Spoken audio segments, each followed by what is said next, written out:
لا الہ الا اللہ پڑھ لا الہ الا اللہ۔ کہتے جی ایئرپورٹ پر فنگر پرنٹ کے لیے لکوڈ انگلیوں کو لگایا گیا، اس کا کوئی گناہ، ہم مجبور ہیں، ہم نے تو نہیں لگایا نا، وہ تو انہوں نے پکڑ کے لگایا، ہمارا کیا گناہ ہے؟ کوئی خوشبو سمجھ کے ہم نے لگایا تھا۔ احرام باندھا، تلبیہ نہیں پڑا، عمرے کی نیت پورا کر دیا، مجھے نہیں پتا کہ کب، یعنی جب احرام باندھ لیا تلبیہ تو نہیں پڑا، کچھ پڑھا بھی تھا کہ نہیں پڑھا؟ اگر کچھ نہیں پڑھا عمرہ ہی نہیں ہوا۔ اگر اللہ کا ذکر کیا، کچھ پڑھا، سبحان اللہ الحمدللہ، کچھ پڑھا تو پھر تو گزارا ہو جائے گا، ورنہ یہ ہے کہ تلبیہ نہ پڑھو تو عمرہ کس بات کا ہے۔ پاکستان سے دعاؤں کی درخواست ہے، طواف کے بعد نیت کی 2 رکعت دوگانہ کی تو نماز ہو گئی؟ ہاں ہو گئی، 2 رکعت دوگانہ ہی ہوتی ہے نا، اور کیا ہوتی ہے؟ دوگانہ کا کیا معنی ہے تو 2 رکعت کا کیا معنی ہے؟ یہ عجیب لوگ ہیں، پتہ نہیں دوگانہ بھی اور بلا ہے۔ اگر ہم نفلی طواف زیادہ سے زیادہ کریں، ہمارے منہ سے نکل جاتا ہے ساتھیوں کو بتاتے ہوئے کہ ہم نے اتنے طواف کیے، خود نکل جائے الگ بات ہے، یا یہ نیت کر لو کہ میں ساتھیوں کو اس لیے بتا رہا ہوں ان کو بھی شوق ہو، یعنی ریا نہ کرو کہ میں نے اتنا کیا۔ ایک طواف کا ثواب 4-5 لوگوں کے لیے نہیں ہے، ورنہ تو ایک طواف کر کے حضور کی پوری امت کو بخش دو، بس سب کی جان چھوٹ جائے گی۔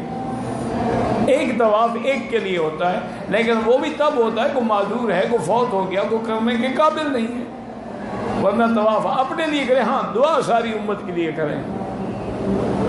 طواف اس وقت کیا جاتا ہے جب کوئی معذور ہو، بیمار ہے، نہیں آ سکتا، اس کے لیے تو حج بدل بھی ہو سکتا ہے۔ والدہ یا والد بیمار ہو تو حج ضروری نہیں، والدہ والدین کی خدمت کریں، وہ زیادہ ضروری ہے۔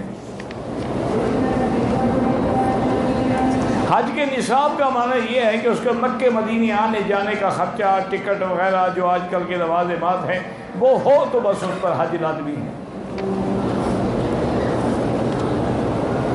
اگر ایک آدمی نے ایک سے زیادہ طواف کی ہے، 2 کر کے بعد میں واجب طواف پڑھے، ٹھیک ہے۔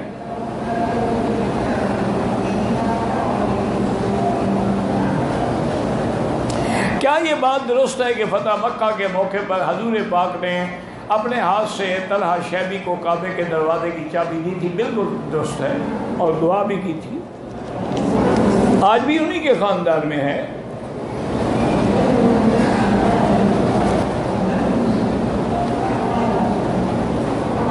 اگر ایک آدمی نے حلق نہیں کرایا، احرام کھول دیا، تھوڑی دیر کے بعد غلطی یاد آئی، پھر احرام باندھ کے سر مڈا لیا، کوئی جرمانہ نہیں۔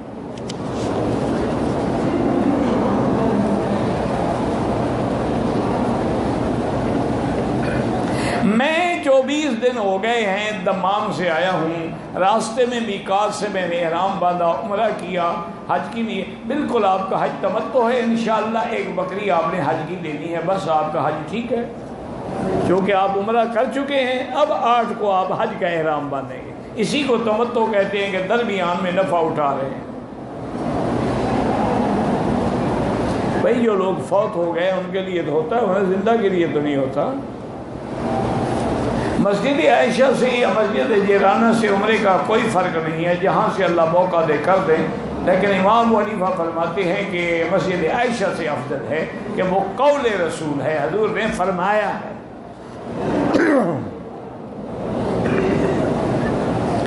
بیوی کی اپنی کوئی جائیداد نہیں، اس پر حج فرض ہے؟ بالکل نہیں۔ اگر شوہر صاحب جائیداد ہے اس پر بھی ضروری نہیں، لیکن اگر وہ مہربانی کر کے بیوی کو بھی پیسے دے دے، حج کرا دے تو اچھی بات ہے، بہت بڑی سعادت ہے، ورنہ عورت پر کوئی فرض نہیں۔ فرض اسی پہ ہے، عورت ہے یا مرد ہے، من استطاع، جس کے پاس استطاعت اور طاقت ہے۔ حرم کی پورے مکے میں، حدود حرم میں جہاں بھی نماز پڑھو 1 کا لاکھ ملتا ہے۔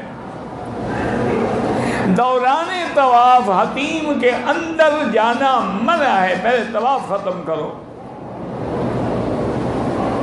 طواف اور صفا کے بعد احرام کھول دیا، حلق بعد میں کرایا، کتنی دیر بعد؟ اگر 4-5 گھنٹے کے لیے کپڑے پہن لیے تو دم پڑ گئی۔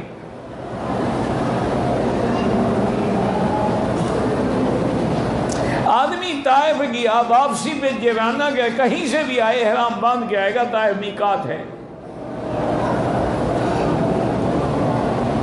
ایک آدمی نے اپنا حج نہیں کیا، حج بدل، پہلے اپنا حج کرے پھر بدل کرے۔ میرے بیٹے کا نکاح میری چچا زاد بہن سے، یہ کسی اپنے علاقے کے آدمی سے پوچھے، مجھے رشتوں کا پتہ نہیں لگتا، مجھے خالہ پھوپھی میں بھی فرق نہیں آتا، اس لیے ایسا نہ ہو کہ میں کوئی غلط بات بتا بیٹھوں۔ میں عمرہ کیا، ایک بکری دم دے دیا، گھر میں پکا کر مکہ میں مقیم لوگوں کو کھلایا، ٹھیک ہے، پکا کے کھلاؤ یا کچا کھلاؤ، یہ نہ ہو کہ پکا کے خود کھاتے رہو یا دوستوں کو کھلاتے رہو۔ میں حج کے لیے آیا ہوں، میقات سے گزر گیا ہوں، احرام نہیں باندھا، وہی دم ہے۔ نماز جنازہ نہیں پڑھتے، اللہ ہدایت دے، اور کیا کہہ سکتے، کیونکہ ہم کسی کا جنازہ پڑھیں گے تو کوئی ہمارا بھی پڑھے گا نا۔ عرفات کا میدان جو ہے وہ میدان محشر نہیں ہوگا، میدان محشر جو ہے وہ شام ہوگا۔ کوئی آدمی عورت کے ماہواری کے ایام میں ہم بستری کرے، وہ گناہ گار ہے، توبہ بھی کرے، صدقہ و خیرات بھی کرے، قرآن کے خلاف ہے کہ یسألونک عن المحیض قل هو اذى، حیض کی حالت میں عورت سے ملنا، فرمایا اللہ نے پلیدی ہے، تکلیف ہے، فاعتزلوا النساء فی المحیض، بالکل دور ہو جاؤ، حیض کی حالت میں ان کے قریب نہ آؤ۔ اچھا، یہودی تو یہ کرتے تھے کہ اگر عورت حیض میں ہو ان کے گھر بھی نہیں آ سکتی تھی، دوسرے کمرے میں رہتی تھی، برتن بھی دوسرے، کپڑے بھی دوسرے، کھانا بھی الگ، ہر چیز الگ۔ لیکن اسلام نے کہا کہ نہیں، یہ سزا نہیں ہے، اکٹھے رہ سکتے ہو، بیوی کھانا بھی پکا سکتی ہے، میاں بیوی کھانا اکٹھے کھا سکتے ہیں، بلکہ ایک بستر پہ لیٹ بھی سکتے ہیں، لیکن جماع کرنا جو ہے وہ حرام ہے۔